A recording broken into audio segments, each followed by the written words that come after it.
अद्भुत भद्र विश्वकर्मा, बहुत ही सुंदर भवन है। मैंने सोचा देवी पांचाली के मनोरंजन के लिए कुछ विशेष प्रयास कर लूं।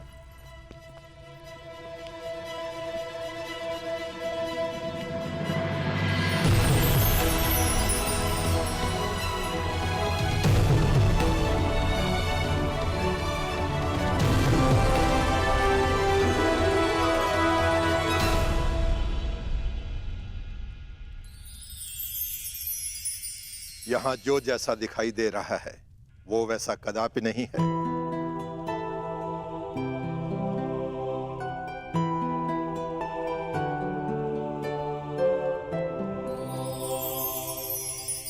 गुप्तचरों से सूचना प्राप्त हुई कि पांडव राजसूय यज्ञ करने वाले हैं और आप भी वहां जाएंगे। यद्यपि कृष्ण के मित्र मेरे स्वाभाविक शत्रु हैं, हाँ। परंतु पिता के आदेश के कारण जाना होगा। तो कुछ ऐसा कीजिए ना कि आपके स्वाभाविक शत्रुओं का प्रयोजन विफल हो जाए। नीति कहती है कि यज्ञ में निमंत्रित अतिथि का अतिथेय द्वारा अपमान हो जाए तो यज्ञ भंग हो जाता है।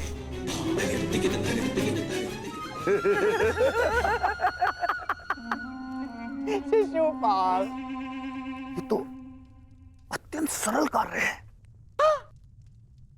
गांधार नरेश, आपने तो वो कार्य बता दिया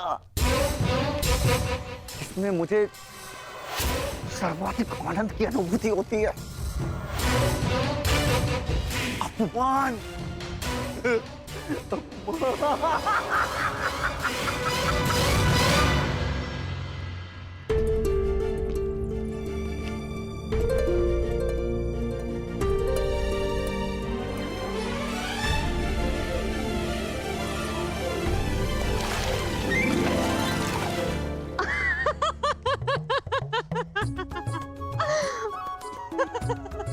अद्भुत ना सका, जहाँ जल दिखता है वहाँ भूमि है और जहाँ भूमि दिखती है वहाँ जल।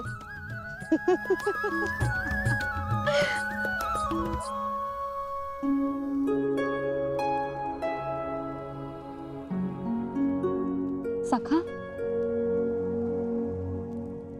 आप मेरे हाथ पर क्रोधित तो नहीं है ना? सखा हूं, क्रोधित कैसे हो सकता हूं?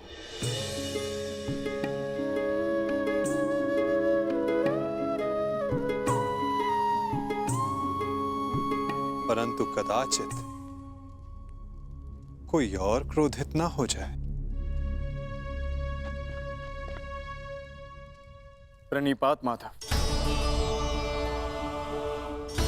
निमंत्रण भेजे जाने के लिए प्रस्तुत है।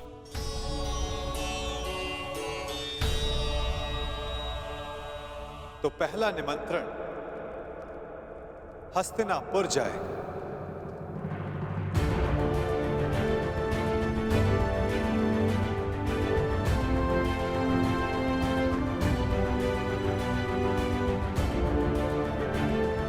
क्या हुआ पार्थ, कुछ व्यथित दिखाई देते हो? हाँ माता, शंका है कि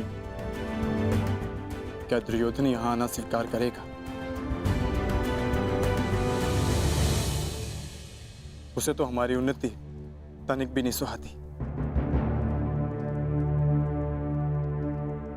और यदि वो यहाँ नहीं आया तो माता कुंती यहाँ अकेली कैसे आएंगी?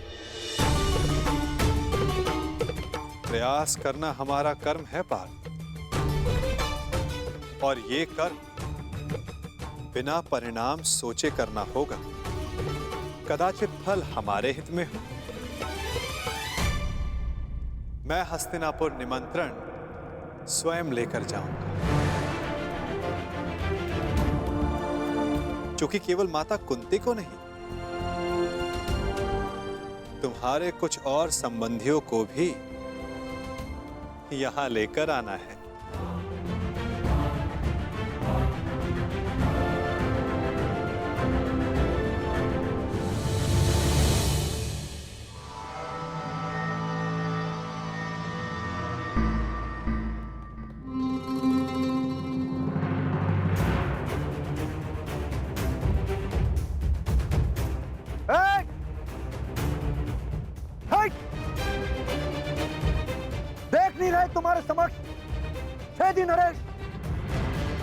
शिशुपाल खड़े हैं।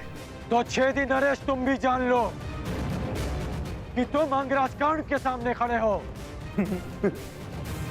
तो तुम हो अंगराज कर्ण।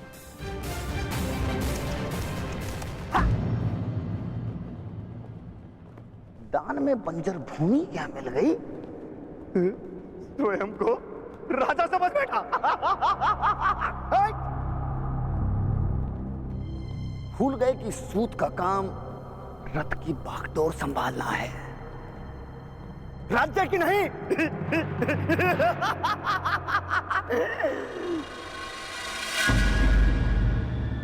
लगता है घर पर वचन देकर आए हो कि जीवित नहीं लौटोगे।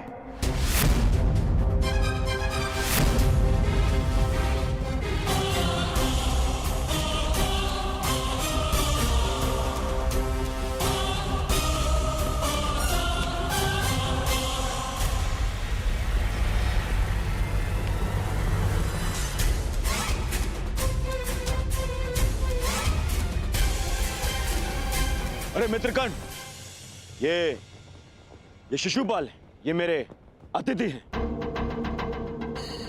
और मेरे मित्र भी, और इस नाते से आप दोनों भी मित्र ही हुए।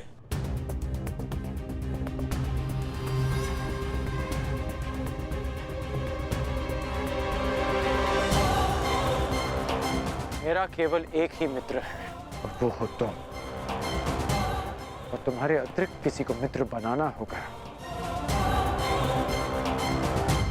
तो इस बार चयन में सावधानी बरतूंगा।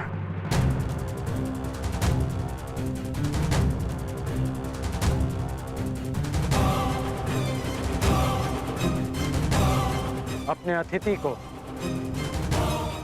अतिथि की मर्यादा में रहने की चेतावनी अवश्य दे देना मित्र।